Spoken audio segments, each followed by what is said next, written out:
What's good, everybody? It's your boy Modern Ninja the Nerd, back again with the 31 days of Contentmas, where I upload a video every day this month until you get presents under your Christmas tree.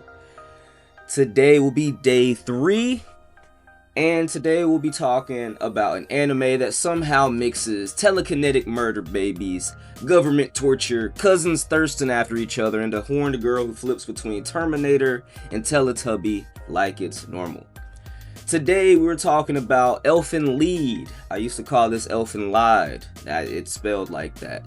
But I'm not gonna lie to you, this anime made me question humanity, science, ethics, and why Japan keeps trying to make cousins fall in love like it's a side quest. Like, stop pushing this down our throats. We're not messing with it like that. So let's get into it. Alright, play my intro real quick. The monsters. Hold on, wait a minute, let me get a chaos rising when I'm ventilating, demonstrating, captivating, simulating. When you niggas singing, saying I'm the fucking best. Better get your best, nigga, color me impressed. Swear the streets blessed, all up in your chest. Kill you with my sword, guess I gotta clean my mess. The fact that you niggas see me playing, it's only natural, I'm super just saying. So boom, we got Kota, whose brain must be powered by Windows Vista. Coming back to this little rural town in Japan, he links up with his cousin Yuka, and let me tell you, the way Yuka wants this man, that's not cousin affection, that's sweet home Alabama energy, and nobody in the show questions it, not even once. Anyway, they find a girl on the beach, naked, horns, saying one word, Niu, and instead of calling the police or the hospital, they say, hey, let's take this possibly traumatized girl to our house. And you know what? If a girl with horns wash up on the shore near me, I'm calling everybody. The cops, the Avengers, Animal Control, somebody. But Kota? Nah, Kota's like, cool, free roommate. So, Niu is basically a newborn in a grown woman's body. She can't speak, she can't understand basic stuff, she can't wear clothes without assistance, she can't even hold her bladder, she pisses the floor. She's like if Mewtwo got hit in the head and respawned with a Disney princess brain. And Kota, being the menace that he is, manages to end up in multiple situations with her that are way too sexual for a girl with literal toddler cognition. And Yuka sees this, and instead of saying, hey, maybe you shouldn't be touching the baby brain mutant girl like that, she's like, why didn't he do that to me? Ma'am, he is your cousin. I swear, half this anime is trying to distract you with gore so you don't realize how weird the relationships are. So, before all that, Lucy was trapped in this government facility that basically said, hey, what if we tortured a child? Let's see what happens. They put her in a metal helmet, suspended her in a cage, never let her touch anything, didn't give her affection, only orders. Then a guard dropped something, and Lucy unleashed the hands of God on him. She survived a 50 caliber bullet to the skull. A gun so big it literally turns people into red confetti, and the only side effect was a split personality. One side, Niu, soft, delicate, literal baby. The other side, Lucy, walking apocalypse. And honestly, after what she went through, if I went through that, I would have been collecting bodies like Funko Pops as well. So, the show says these mutants, these Diclonius, or what they call them, are basically guaranteed to turn out evil because they always grow up messed up and violent. And I'm sitting there like, yeah, because y'all keep torturing them. It's like saying, bro, pit bulls are aggressive after you raise them in a fight club. Yeah, the nigga's gonna bite you. But I will say, the whole alien mutant baby concept, low-key fire. Very unique. I actually could see a whole spin-off series just about them. That's how cool the concept is to me. Now, this is the part where everyone who watches Elfen Lied collectively goes, oh yeah, I'd be a killer too. She was bullied for her horns, isolated, mistreated. Then one day, one little demon child decides to kill her dog. And that was the one line she had left. And look, I'm normally anti-violence, well, I mean, if you know me personally, you know, I'm not even going to get into that. I'm going to go with script. I'm normally anti-violence, anti-revenge. I believe in forgiveness.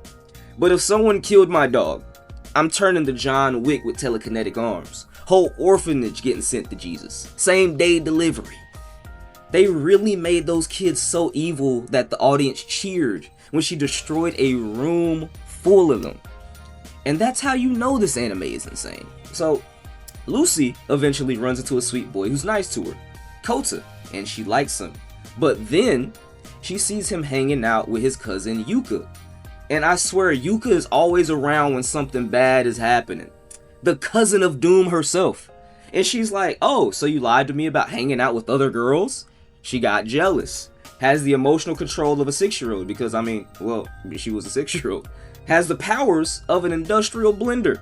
And she turns his family into a strawberry smoothie. So badly that his brain literally crashed. 404 error. Blue screen of death. He had to reboot. And rightfully so, he erased that memory. He's like, yeah, I can't live with this. So in the anime, because the anime and the manga are drastically different, Kota forgives her for killing his family and putting them on a t-shirt in the anime. I'm sorry, what? She turned your parents into mist. Your little sister into a Jackson Pollock painting. And you're like, yeah, but she didn't mean it. Nah. Next, we're gonna talk about this girl, Mayu. That her whole backstory and everything, it really broke my heart.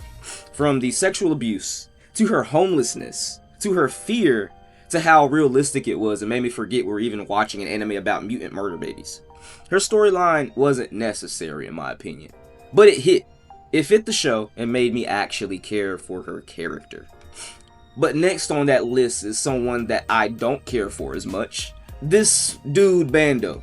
So there's this dude Bando. He introduced himself by sucker punching a woman in the face like he's auditioning for Mortal Kombat. She didn't do anything to him. He just boom, punched the hell out of her. Bro punched that scientist lady like she owed him money. And somehow, he survives every deadly situation. I know he's like a soldier, mercenary type dude. He's been in deadly situations before. But every time he was supposed to die, he somehow avoided death.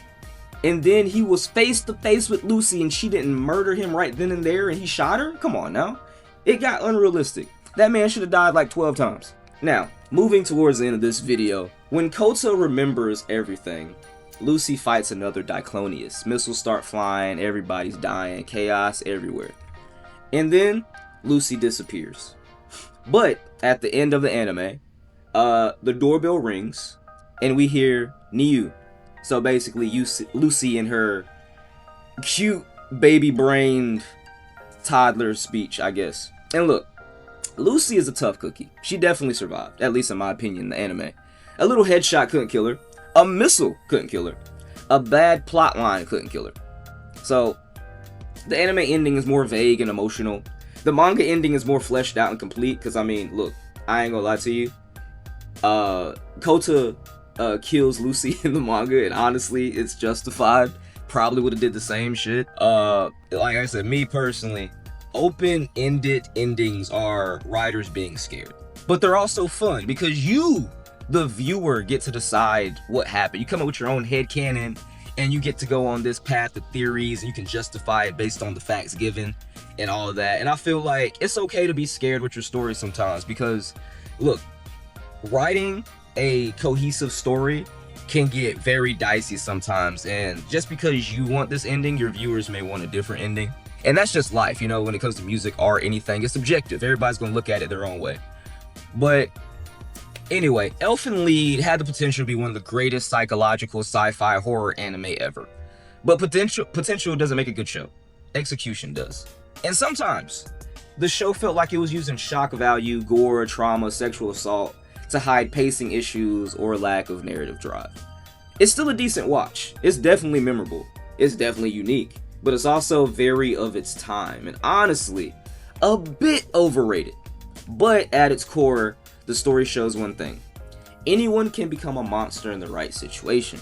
Prejudice isn't born, it's engineered.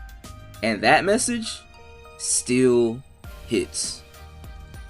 Anyway, that's my review of Elfen Lied. If you enjoyed this breakdown, smash that like button, subscribe, drop a comment, tell me if you think Lucy was justified or if the cousin love ruined the show for you too. Guys, subscribe. Let's hit this 1K. Again, I'm gonna try to upload every day of December. 31 videos back to back. Let's join the Ninja fam, you know what I'm saying? The grass is always greener over here, you know what I'm saying? But yeah, it's been your boy Modern Ninja Nerd. See you in the next arc.